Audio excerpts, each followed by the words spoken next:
안녕하십니까. 커피 에디터 김사원입니다. 오늘은 커피에 대한 기원을 알아보려고 하는데요. 오래전 사람들도 커피를 저희처럼 즐겼을까요? 어떤 그러한 의문점에서 시작해서 질문을 만들고 이렇게 동영상을 찍게 되었습니다.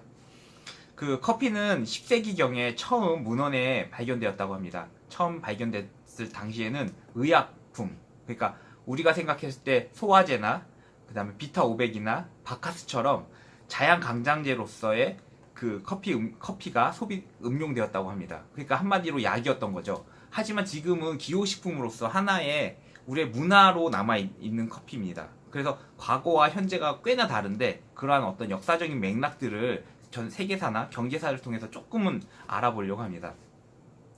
일단 커피가 우연히 발견된 건 맞는 것 같습니다. 왜냐하면 10세기경에 의학서적에 처음 등재됐거든요. 그렇다고 그 전에 커피를 먹었냐 안 먹었냐는 사실은 알고 보면 그 전부터 커피는 계속 먹고 있었습니다.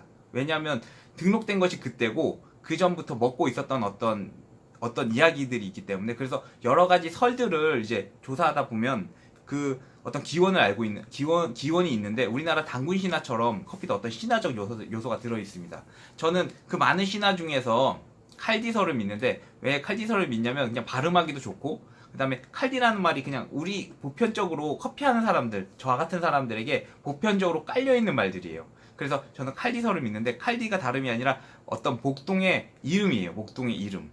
그래서 염소를 치는 어떤 목동이었는데, 염소가 어떤 식용작물을 어떤 걸 먹고 흥분하고 날뛰는 것을 보고 칼디가 그걸 유심히 발견해 찾아보니 빨간색 열매가 달린 잎사귀를 먹었다는 거예요, 염소가. 그래서 자기가 그 빨간색 열매를 따서 먹어보니 기분이 좋아지고 흥분되는 거예요. 그걸 또 이슬람 사원에서 승려들이 그 사실을 알게 되면서 알게 모르게 커피는 신이 주신 축복 같은 음료다, 마약 같은 음료다, 한마디로 마약처럼 응용되기 시작했습니다. 그 당시에. 그 당시가 보통 처음 문헌상 등록된 게 10세기이기 때문에 10세기부터 1610년까지 그렇게 비밀을 간직한 채 커피가 음용되기 시작했어요. 물론 당시에는 로스팅이 언제 시작됐는지는 모르겠지만 커피는 씨앗으로서 즐기게 됐고, 로스팅은 그 후 이슬람에서 이것도 굉장히 우연적인 요소로 커피 생두를 로스팅하고 보니 다양한 향이 난다라는 어떤 사실을 발견하게 돼서 그 이후부터, 사실 이건 문헌에 기록되어 있지 않기 때문에 정확한 기록을 찾을 수는 없습니다. 로스팅에 대한 기록은. 하지만 우연한 계기를 통해서 커피는 발견하게 됐다는 거예요. 그래서 여러 가지 이유들이 있어요. 그래서 여러 가지 이유를 여러분들에게 지금 하나씩 캐치해서 설명드리는 거고요.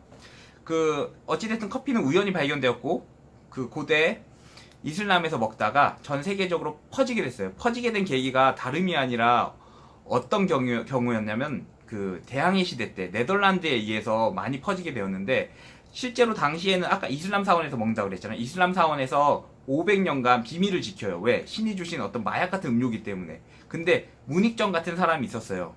어떤 거냐, 커피 나무 열매 7개를 그 바바부단이라고 하는데, 7개를 네덜란드 식물원에다 가져다가 심어요. 그리고 네덜란드 식물원에서 프랑스 식물원으로 옮겨지고, 네덜란드는 당시 동인도 회사라는 세계 최초의 주식회사가 있었는데, 네덜란드의 식민지가 인도네시아였는데, 그 인도네시아에서 처음으로 커피 나무가 이식되어 70년 동안, 그러니까 그 커피 나무가 70년 동안 그 인도네시아에서 가장 크게 번영을 했습니다. 물론 그때 당시 인도도 있었고 프랑스의 식민지였던 여러 나라들도 있었는데, 그때 커피가 처음 이식되어서 유럽의 커피 문화의 부흥을 이끌게 됩니다.